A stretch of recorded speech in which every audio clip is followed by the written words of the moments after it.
Study Section 13. Learning and Memory 1. Introduction. In this lecture, the importance of learning experiences will be considered. If you behave in a way that leads to something positive, you will probably behave that way more often in the future. This knowledge is given to you through experience. We shall also examine organized and disorganized learning. Organized learning will lead to better long-term memory than is learning which is disorganized. In this lecture, the level of processing theory is also considered. This theory assumes that long-term memory depends to a large extent on the type of processing which occurs at the time of learning. Two types of memory, episodic and semantic memory, will be considered in this lecture. Objectives. At the end of this lecture, you should be able to 1. Explain the differences between organized and disorganized learning in relation to long-term memory. 2. Make a distinction between elaborate rehearsals and maintenance rehearsals. And 3. Discuss the various types of memories and retention.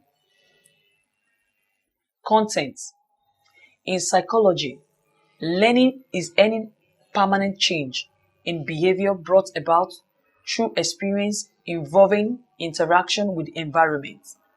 Learning experiences are very important in shaping human behavior.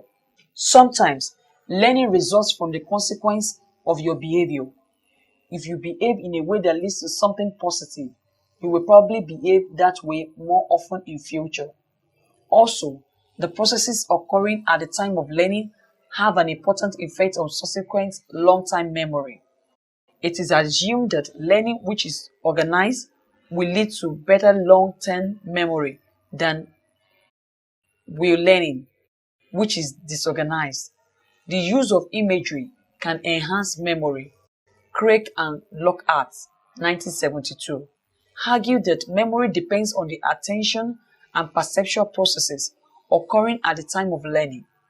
They claim that there are different levels of processing of physical characteristics of stimuli, such as deciding if words are written in capital or small letters. At the highest level, there is deep processing, which includes meaning or interpretation of a stimulus, while depth is in terms of the meaningfulness derived from the stimulus. Craig and Lockhart, 1972, observed that deep processing of information produces more elaborate, longer-lasting, and stronger memory traces than shallow processing. The level of processing theory assumes that long-term memory depends to a large extent on the type of processing which occurs at the time of learning. Long-term memory also depends on the relationship between the information stored at the time of learning and the nature of retention test. It was also observed that we remember stored information only when that information is relevant to subsequent memory tests.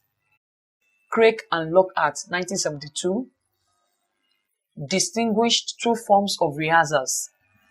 Maintenance rehearsal, which involves repeating analysis which have already been carried out, and elaborate rehearsal, which involves deeper analysis of the stimulus. The researchers observed that elaborate rehearsals is necessary for improved long-term memory. When words are processed in terms of their sounds or rhymes, this is shallow processing.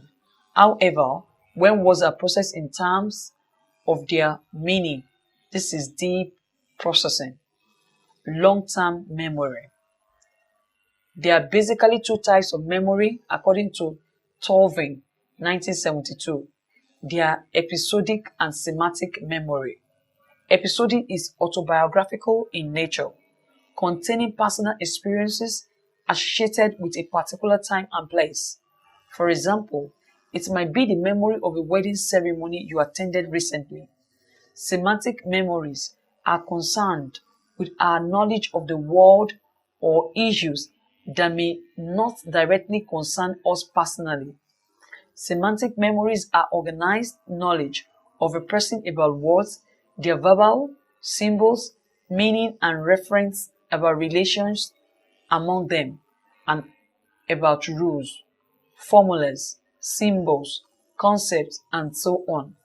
Semantic memories are organized, which is reflected in our ability to retrieve information from our semantic memory very rapidly. For instance, we can think of the capital of Lagos within a second, and at the same time can decide that a goat is a four-footed animal. Both episodic and semantic memories are interdependent in their functioning rather than separate. Explicit memory is revealed when performance on a task requires conscious recollection of previous experiences.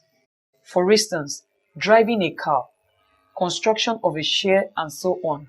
However, implicit memory is revealed when performance on a task does not require the conscious recollection of previous experiences. An example of implicit memory is the fixing of jigsaw puzzle.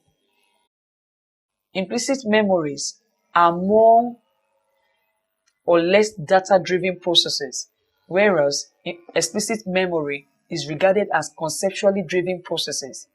The implicit memories are entirely determined by external stimuli, whereas the explicit memories, which are conceptually driven, are started by the individual. Summary. 1. The processes occurring at the time of learning have an important effect on subsequent long-term memory. 2. Learning, which is organized, will lead to better long-term memory than is learning which is disorganized. 3. Maintenance rehearsal involves repeating analysis which have already been carried out. 4. Elaborate rehearsal involves deeper analysis of the stimulus. 5. Episodic is autobiographical in nature, containing personal experiences associated with particular time and place. 6. Semantic memories are concerned with a knowledge of the world or issues that may not directly concern us personally. End of study section 13. Thanks for listening.